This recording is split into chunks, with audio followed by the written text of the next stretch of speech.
just by virtue of the corruption happening so frequently doesn't serve as some pass for him to keep doing it. So that's his corruption on full display.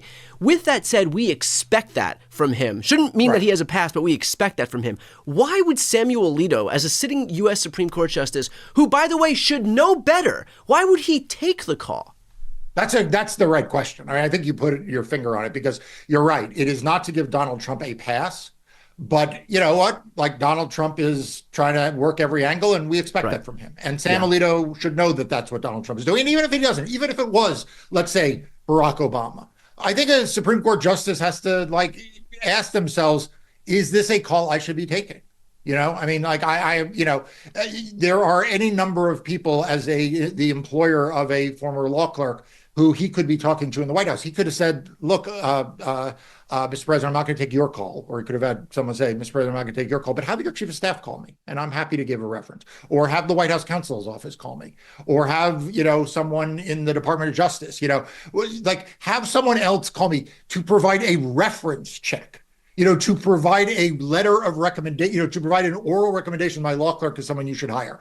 Why on earth does a U.S. Supreme Court justice need to convey that to the president-elect? There are any other number of ways that could have been communicated. I mean, obviously, if someone clerked for very conservative justice on the Supreme Court, like Justice Alito, I think the White House probably has the drill that they see the world ideologically or jurisprudentially the way that Donald Trump sees the world as well. Like, why even have to have this? But if they felt there was a need, there were any other avenues to have that conversation. You know what I think, first of all, is the most ironic part of this is we have seen Trump throw all of these people who he was so closely connected with under the bus the moment they lose their political convenience. He claimed, that he didn't know, or that they were just some low-level volunteer, about Gordon Sondland and George Papadopoulos and Michael Cohen. And everybody who loses their political convenience, suddenly they were some low-level coffee boy, right? But now we're supposed to believe that he was doing his due diligence and doing reference checks on some random clerk who worked for Samuel Alito, that he had to call a U.S. Supreme Court justice during his presidential transition. To your earlier point, give me a break. Look, it is clear that Donald Trump didn't call any references for his Secretary of Defense. It's clear he didn't call any references for his first Attorney General nominee. I mean, can you imagine who was it that he called for Matt Gaetz? Do you think he called Kevin McCarthy? Do you think he called? Do you think who exactly do you think he called for these other nominees of very high stature? The least qualified nominees who have more baggage than LAX on Thanksgiving break, and yet we're supposed to believe that he's calling in to make sure that there's no skeletons in the closet of some random law clerk for Samuel Alito. Wouldn't want to have somebody with baggage come into the administration that also just nominated Matt Gaetz for Attorney General.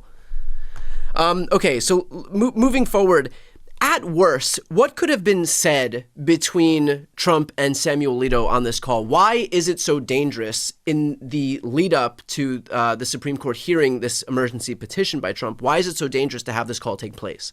Yeah, so there's the narrow and the broad. In the narrow sense, and I think this is what most people are focused on right now, is he could have said, we're about to file a petition and I really need you on this, right? I mean, it could have been very connected to just this New York thing. And that would be very bad, but that's actually the narrow thing. But just imagine what else he could have said. He could have said, Justice, I'm going to need you on a range of things in the coming days. And, you send me this guy, and I'm sure you'll want to send me other people in the future. And you may want you may want the Kennedy box. There may be other things you need. My door's always open, but I really need you to be with me on immigration policy and these other things. And that's just, obviously would be an outrageous thing to have happen. I hope the justice, if that happened, would push back on him. But, remember, Donald Trump has described as perfect phone calls in which he asked the Secretary of State of Georgia to find votes that don't exist. Yeah. He tried to intimidate and undermine the president of Ukraine, that led to his impeachment. Right. So Donald Trump doesn't have an excellent track record on either knowing what an appropriate phone call is or accurately describing it afterwards as appropriate. So there's really limitless possibility for how terrible Donald Trump could be in what kind of conversation he would initiate, even if, as was the case with the Secretary of State of Georgia or President Zelensky, they push back. Donald Trump, the damage would still be done. Well, I know that we're looking at the fact that he used the prospect of doing a reference check for some former Alito clerk as kind of an excuse to get on the call, as kind of a distraction. But in fact, he could have used the prospect of saying, look, if you want me to elevate your clerks, which presumably you have a vested interest in doing because that helps Alito attract top talent, knowing that they can then ascend to the highest ranks of government once they're out of his office, we could already have the excuse, the other part of the quid pro quo right there in that Trump was using this person, the prospect of him getting promoted within the administration. Like, that could very well be the other half of the quid pro quo, with the first half, of course, being that he wanted this Supreme Court justice to rule in his favor on the emergency petition. Yeah, look, you can go all the way back to 2017 and Donald Trump calling the FBI director to have dinner. Remember this? Yeah. He asked Comey to have dinner and basically asked a loyalty pledge. Asked him for a loyalty pledge. Yeah. I mean, again, another thing that Donald Trump said was perfectly perfect. So like the thing is, like, I'm not saying that Justice Alito gave in to a quid pro quo. I'm saying Justice Alito should have been smart enough to know not to get on the phone call with Donald Trump because he has this history.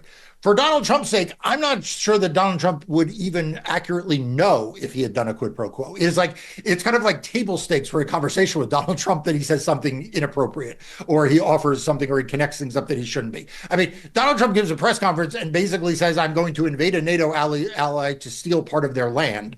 I may engage in, some type of economic terrorism against Canada to make them a state. Oh, and by the way, I'm going to ignore the treaty obligations we have and just seize land in the middle of Central America. Like, Donald Trump just says this stuff as if it's totally normal. So just imagine what he would say to a Supreme Court justice where he thinks his interests are at stake. Right. Well, look, you have been a leader in the space of holding corrupt judges to account, and you do that with Democracy Docket, which is the news outlet you founded to focus on everything voting in elections. It's an excellent resource that I use on a daily basis, and especially as legacy media continues to fail to meet the moment that we're in, I'm looking more and more to Democracy Docket to fill that void that was left by a failing mainstream media right now. So for those who are watching right now, if you want to support Mark and his team, please make sure to sign up for Democracy Docket. I'll put the link right here on the screen and also in the post description of this video.